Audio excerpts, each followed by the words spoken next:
bit about her life and where she lives. Shall we do that, or do you use that? Getting a home of my own. A bit about me and my life. That's a picture of when I was a baby on the front of a parenting magazine. My first words were Dollarstein, which meant Bounty Castle, and Dissenberg, which is an old car. And that's my dad, me, my mum, and me in the middle as a baby. Me and my brother Julian. Trying to move from my family home, the council said that my situation was not urgent enough to get a house. Social services said that I did not qualify to get help. I was offered a place in a shared house with people I did not want to live with. I was offered a place in the village where there are no buses or trains. It was stressful. How I got my own home. I made a plan for the home I want by looking at what was important to me. My family and supporters helped me make the plan. We looked at lots of different options and talked about the good and not so good things about each of these options. It was hard work. We decided that buying my own home was the best option, so we worked on all different ways of doing that. It is important to stay in my home as long as I want.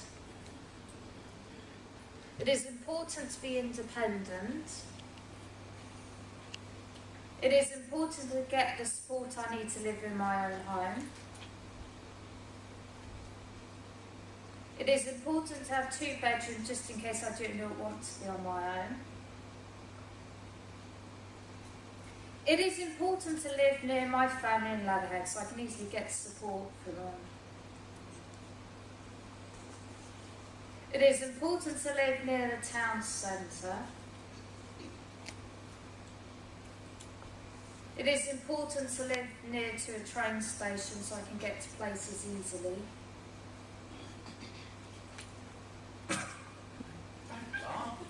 So, Sarah, do you want to say a little bit about how you bought your own home? I got it through Advanced Housing Association, and I'm very grateful about where I live. And I did finally listen to my mum and dad, and they were right. And so, if people are aware of what Sarah has done is bought her, you can see shared ownership with family funding. And Sarah's family had come into a bit of an inheritance from an aunt, and they had a bit of money. And so it was really important that she could use that money to secure her future. Security was really, really important. And I think sometimes with people with learning disabilities, we don't think about how they use their own money for housing. So as it wasn't enough to buy a whole house, Sarah was able to work with Martin, who's sitting at the front here from Advanced Housing, and put a bit towards getting her home. And people can still do that now. the work we had to do, get social service to give me some help, look for the right flat, sort out a mortgage and all of my benefits, which took forever. So one of the things where it started was social services told Sarah that she wasn't eligible for help. So this is where many people are coming to at the moment, and it's really, really important that people know their rights around what they're eligible to around social care, because actually when we looked at what the regulation said, when we pointed out that there was no way Sarah could move into her own home without getting help, that they realised that she was eligible for care. So sometimes we have to teach professionals about the rules around this, because sometimes they don't know. It's a really important point. This is my flat, and I've now got new neighbours. This is my brother Julian's house in Weybridge. And I think that one of the important things for Sarah and her family was that both of them, it didn't matter that Sarah had a learning disability, but that both of them were able to use the money that their family left them to buy houses, so they both bought their houses at the same time.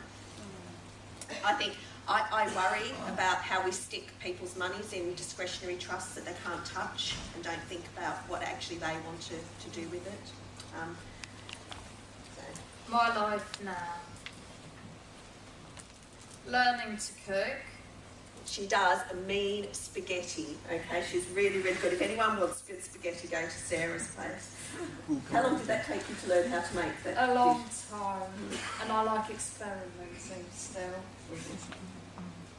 I don't like sharp knives. That is, it says I love washing up, but that's a lie.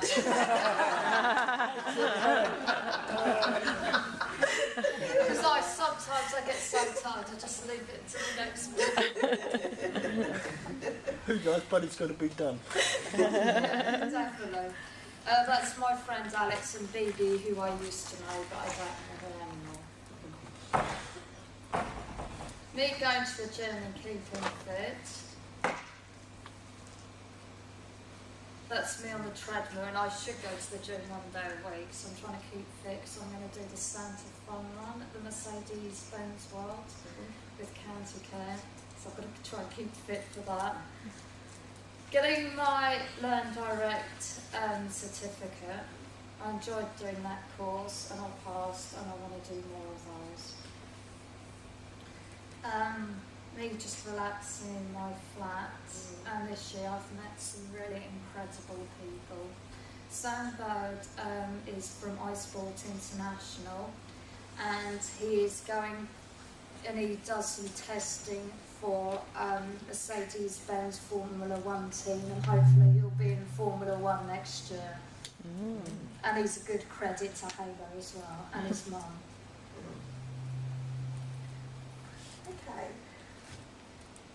Is that it? Is there anything else you'd like to say at this point? So, thank you, Sarah. I think that we're going to come back to some questions at the end, because if we get taken up with questions now, we won't be able to move on as we want. I just want to say that Sarah has been working to help spread the word about getting a good place to live for several years now in a voluntary basis, and I think I just want to get everybody to say thank you to Sarah for